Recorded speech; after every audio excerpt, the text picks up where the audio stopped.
over 50 years ago. I'm not actually positive that there's anybody out there that's known him longer than I have, but there could be. I remember our teacher in kindergarten, Mrs. Wizard. Many of you will remember another of our classmates, Glenn Finch. There isn't a lot memorable about our early days in grammar school, except I do remember a couple of times playing at Steve's house. He had a pool, a shuffleboard court next to the pool, and there was also a huge canyon behind the pool where in later years we would drive his dad's golf balls down into the canyon, and occasionally, when we got big enough, actually down onto Highway 80 below. We thought that was a really good idea. Somehow we didn't understand how dangerous it was raining golf balls down on the highway. That was typical of us back then. My next memories of Steve were in College Park Little League, where we both excelled playing baseball in 5th and 6th grade. Unfortunately, we were never on the same team, but I do recall he was a very good player, a feared home run hitter, and a 2-time All-Star. First, the games were played at Hardy School on the gravel, and then later over at State on the grass next to the tennis courts. In 1962, my mother decided to move my sister and I out of Hardy School and over to the campus lab school at San Diego State for my 5th and 6th grade. So I didn't see Steve almost daily like I always had for those 2 years. In 6th grade, I discovered surfing. Steve and I hung out at the beach a lot, especially La Jolla Shores, where my mom used to take us all summer for years, but Steve didn't really like the surf scene, like I did. I don't have any memories of Steve surfing, although I'm sure he tried it. So I gradually made friends in school who liked to surf as much as I did, but Steve and I were still, even then, best buds. He did like evening beach parties, fires on the beach, occasionally catching grunion, and of course, the girls. Steve was a good-looking guy, and the girls noticed. He was a babe magnet. Things changed dramatically in 7th grade at Horace Mann Junior High. Steve, Glenn, and I became thick as thieves, chasing girls, drinking our parents' stolen liquor on a few occasions, and generally wreaking havoc on the neighborhood. I'll skip most of the details, but I remember 7th grade playing Spin the Bottle with Steve and the Solberg twins.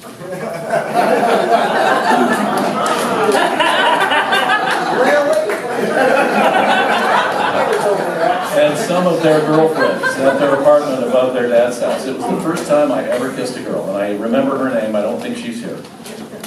And I think it may have been Steve's first time too. Steve's parents, Ann and Tom, were very strict, so Steve escaped a lot of the trouble that Finch and I got into. Steve simply was not allowed to do a lot of the stuff all through junior high that Finch and I did. My mom was known as the cool mom and let my brother and sister and I do almost anything. In fact, our house became the center of crazy adolescent shenanigans for dozens of kids for a couple of years. Steve was my wingman and I was his during that insane period on Campanile Drive. That period of excess ended abruptly on Halloween night, the evening of the first State College riot. Our house was right in the middle of that. Things got out of hand there, and there were arrests made in my house that night. My mother was not pleased. The ritual Steve and I loved, especially in high school, was sneaking into football games at Aztec Bowl on Friday and Saturday nights during the fall. Dozens of kids were doing it, high school games on Fridays, state games on Saturdays, and several times I remember the game was so boring, he and I left the stadium and went out and snuck in again. It wasn't the being there, it was trying to get there. Getting caught meant simply Steve and I getting kicked out, no big deal. And then at our junior high, at the end of 9th grade, our last year there was the traditional popularity contest that most students voted in. Some of the categories was, as you might know, best personality, most likely to succeed. Steve won cutest guy. I actually won for best hair. Back in the days when I had more hair and less chins. In high school, Steve liked to go camping over on the Colorado River. I went several times and had great times with Steve and the crew. I think it's safe to say Steve evolved more into a freshwater guy, and I was a saltwater guy. He liked skiing and fishing, especially with Finch. bench, and since he and Glenn lived on the same street, they did a lot together. It should be pointed out that we actually all were pretty good students. Steve's main girlfriends in high school were Mary Hall, sorry, Susie, Judy Smith, and later Leslie Herman. Judy was a good friend of my first serious girlfriend and later wife, Sally Margulies. That was our junior year.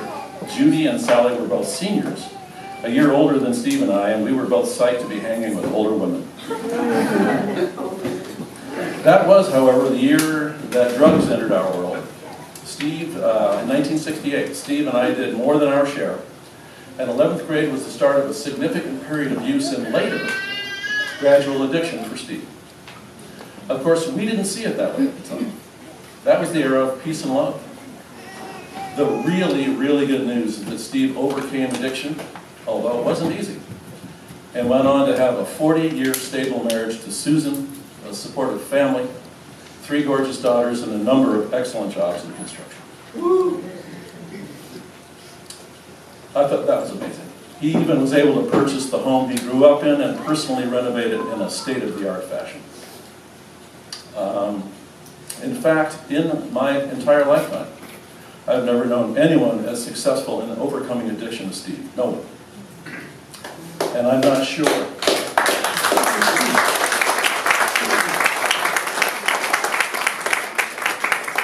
And I'm not sure he could have succeeded without Susan at his side. I think she's been the rock. And curiously, she and I have the same birthday. In February of '78, Steve and Susan decided to get married and invited me and my wife to be, soon Sally, to go snow skiing up in Lake Tahoe and join them at their wedding in Carson City, Nevada. The wedding at the time seemed like sort of an afterthought at one of those quick wedding spots in Nevada. Little did we know, Steve and Susan would still be very much together over 40 years later. Not that many couples can say that. I can't say that. The skiing on that trip, however, was marginal. Steve was the only one who really knew how to ski, and the rest of us got cold and wet quickly. Falling down a lot in blue jeans makes for a chilly, short session. Besides the wedding, the other highlight of the trip was seeing Tina Turner perform at one of the Tahoe casinos, and she was spectacular. Not long before the wedding trip, Sally and I moved to Greenwich, Connecticut. I was pursuing a career in New York City, and I even tried to get Steve to come join me and work in New York City. But that was just not his dream. In fact, I was totally unable to get Steve and Susan to come and visit in the 23 years I was on the East Coast. Steve was someone who never ventured too far from home in San Diego. Kind of the opposite of me in that respect, but I always arranged to see the Baskos whenever I was back in town, at least once a year. By the early 80s, Steve was in full-on rehab program and doing unusually well. There was no more partying with the Baskos, and I myself was just beginning to withdraw from some bad habits. I came to realize that seeing me at all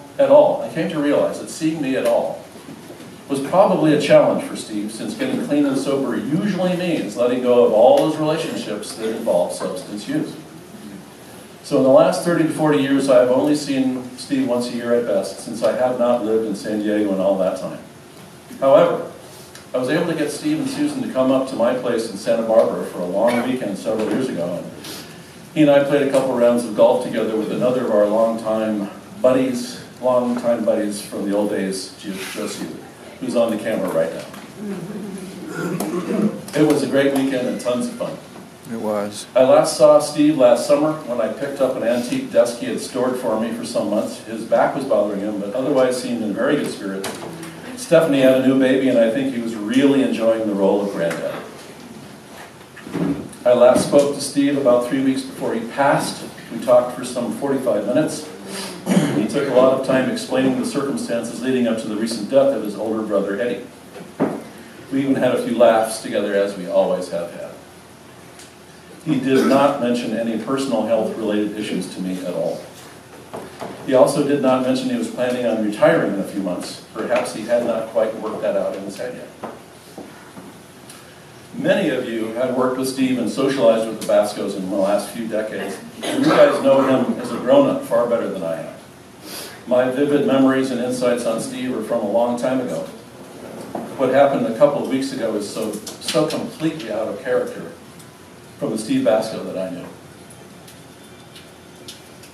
And lastly, a mutual friend of ours from our youth, a guy named Mike Klatt, who also lives up on the Central Coast, who just wrote to me about Steve when I emailed him what happened. And he said, quote, "I remember Steve as being one of the nice guys, when everyone else seemed to be set on being an idiot. I don't know. Maybe he had an edge on the rest of us when it came to acting in ways that showed a bit of common sense and maturity." And this is I'm going to wrap this up with this short poem. It's called The Dash by Linda Ellis. I read of a man who stood to speak at the funeral of a friend. He referred to the dates on the tombstone from the beginning to the end. He noted that first came the date of his birth and spoke the following date with tears. But he said what mattered most of all was the dash between those years. For that dash represents all the time that he spent alive on earth. And now only those who loved him know what that little line is worth. For it matters not how much we own, the cars, the house, the cash. What matters is how we live and love and how we spend our dash. So think about this long and hard. Are there things you'd like to change? For you never know how much time is left that can still be rearranged. If we could just slow down enough to consider what's true and real, and always try to understand the way other people feel, and be less quick to anger and show appreciation more, and love the people in our lives like we've never loved before. If we treat each other with respect and more often wear a smile, remembering this special dash might only last a little while. So when your eulogy is being read, with your life's actions to rehash, would you be proud of the things they say and how you spent your dash?